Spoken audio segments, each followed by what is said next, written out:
दुनिया की बड़ी बड़ी कंपनियां अपने प्रोडक्ट बेचने के लिए टीवी, न्यूज़पेपर और इंटरनेट पे तरह तरह के विज्ञापन देती है।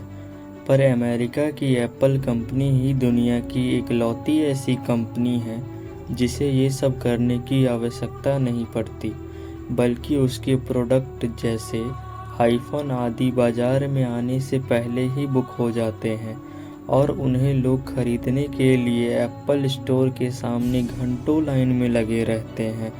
पर क्या आप जानते हैं कि एप्पल कंपनी के फाउंडर स्टीव जॉब्स को उन्हीं के कंपनी से निकाल दिया गया था। सो हेलो एंड वेलकम दोस्तों, आपका स्वागत है।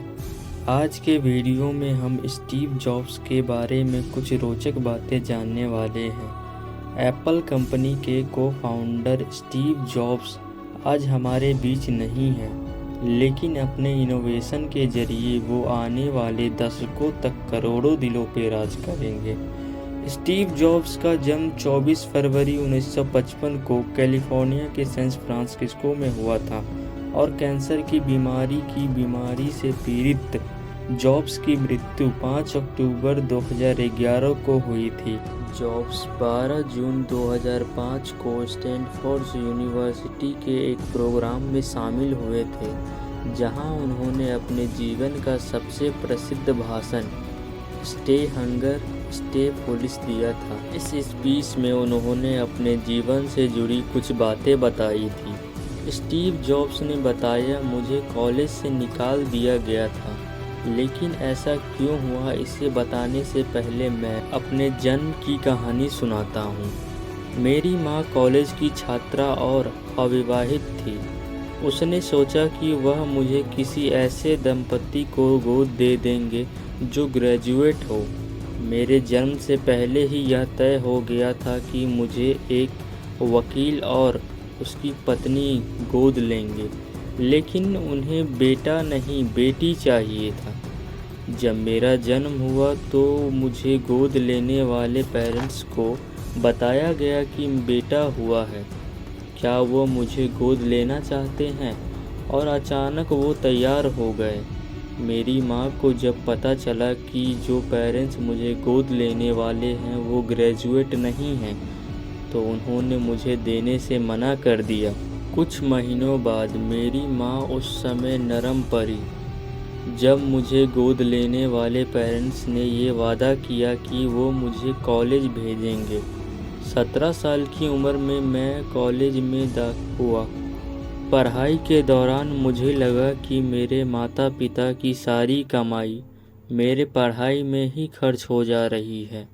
मुझे समझ में नहीं आ रहा था कि मैं अपने जीवन में क्या करूँगा। आखिरकार मैंने कॉलेज ड्रॉप करने का फ़ैसला किया और सोचा कि कोई काम करूँगा। उस समय यह निर्णय शायद सही नहीं था, लेकिन आज जब मैं पीछे देखता हूँ तो मुझे लगता है कि मेरा निर्णय बिल्कुल सही था। उस समय मेरे पास रहने के लिए कोई कमरा नहीं था, इसलिए मैं अपने दोस्त के कमरे में ज़मीन पर ही सो जाता था। मैं कोक की बोतल बेचता था ताकि जो पैसे आए उससे मैं खाना खा सकूं। खाने के लिए मैं 7 मील चलकर कृष्ण मंदिर जाता था। रीड कॉलेज कैलीग्राफी के लिए दुनिया भर में मशहूर था। पूरे कैंपस में हाथ से बनी हुई बहुत ही खूबसूरत पोस्टर लगे हुए थे। मैंने सोचा क्यों ना मैं भी कैलीग्राफी पढ़ाई करूं। मैंने serif and sans serif typeface सीखे। मैंने इसी टाइपफेस से अलग अलग शब्दों को जोड़कर टाइपोग्राफी तैयार की। डॉट्स होते हैं। 10 साल बाद मैंने पहला मैकिन्टोश कंप्यूटर डिज़ाइन किया। खूबसूरत टाइपोग्राफी के साथ मेरा पहला कंप्यूटर डिज़ाइन था। यदि मैं कॉलेज से नहीं निकलता और मैंने कैलीग्राफी नहीं सीखी होती तो मैं यह सब नहीं कर पाता। मैं इस मामले में बहुत लकी रहा कि मैं जीवन में जो करना चाहता था मैंने किया। वाजनीस और मैंने मिलकर गैरेज में एप्पल शुरुआत की। तब मेरी उम्र बस 20 साल की थी। हमने खूब मेहनत की और 10 सालों में ही हम बहुत ऊपर पहुंच गए थे। एक गैरेज में 2 लोगों से शुरू हुई कंपनी 2 बिलियन लोगों तक पहुंच गई और इसमें 4000 कर्मचारी काम करने लगे। हमने अपने सबसे बेहतरीन डिज़ाइन मैकिन्टोश कंप्यूटर को रिलीज़ किया। जैसे जैसे कंपनी आगे बढ़ी, हमने एक प्रतिभाशाली व्यक्ति को कंपनी संभालने के लिए चुना। पहले 7 साल तो कंपनी ने बहुत अच्छा काम किया, लेकिन भविष्य को लेकर हमारा जो विज़न था वो फेल हो गया। मैं जब 30 साल का था तो मुझे ही कंपनी से निकाल दिया गया।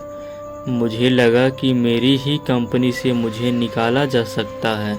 इसके बाद 5 साल तक मैंने एक नई कंपनी तैयार की नेक्स्ट नाम से, और इसके बाद एक और कंपनी पिक्सार नाम से।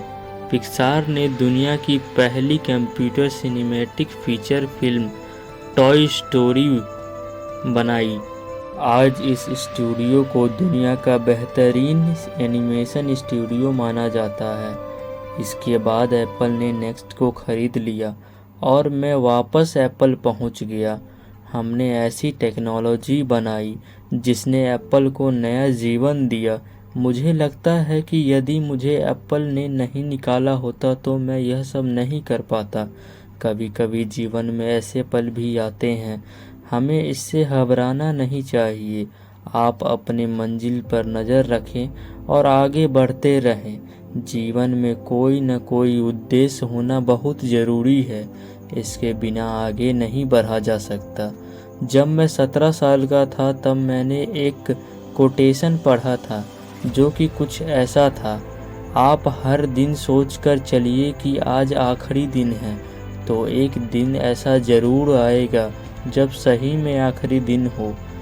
इस बात ने मुझे बहुत प्रभावित किया। 33 सालों में मैं रोज़ सुबह शीशों में अपना चेहरा देखता और यही सोचते हुए यदि आज मेरा आखिरी दिन है तो मुझे वो करना चाहिए जो मैं करना चाहता हूँ।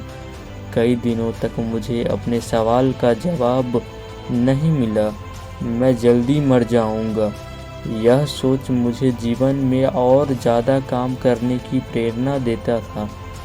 कुछ साल पहले ही मुझे कैंसर का पता चला। डॉक्टर ने बताया कि मैं 3 से 6 महीने तक ही जीवित रह पाऊँगा।